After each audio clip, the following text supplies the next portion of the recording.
Naked Gun, 33 and a half, The Last Insult. That is a great title for a movie if I've ever seen one. Love the title of that movie. Just wish the movie was as good as that title. Um, what year did this movie come out? Okay, 1994. So, the first movie came out in 1988. Second one came out in 1991, and the third one came out in 1994. The 90s was a bad period for Leslie Nielsen because Airplane and the Naked Gun movies and a couple other movies he was doing at the time kind of put him on top of the comedy map. He was very well known, and it's kind of amazing for an actor his age, doing what he was doing. He was known like that, but it's really true. Like he was doing all these comedy movies, but then the 90s came and he started doing stuff like Spy Hard and Mr. Magoo. Was Spy Hard 90s? Whatever. But he started doing all these really bad comedy movies. Because what people don't realize about Leslie Nielsen is he wasn't ever really a funny actor.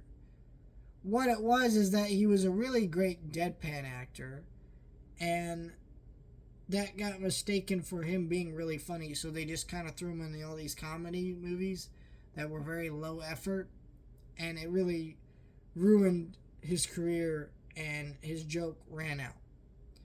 And, he will still always be remembered for Naked Gun and have that, and Airplane, and have that legacy. And honestly, if you think about it, most actors are really only remembered for one role or one movie.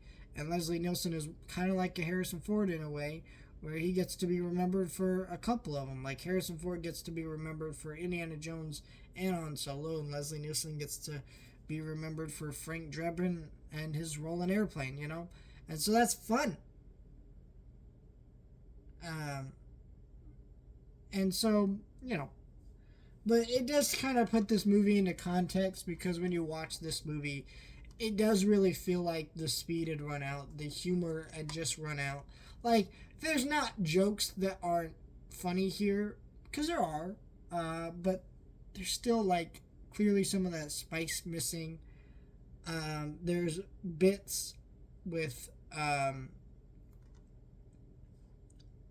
lot of the humor that is just not great.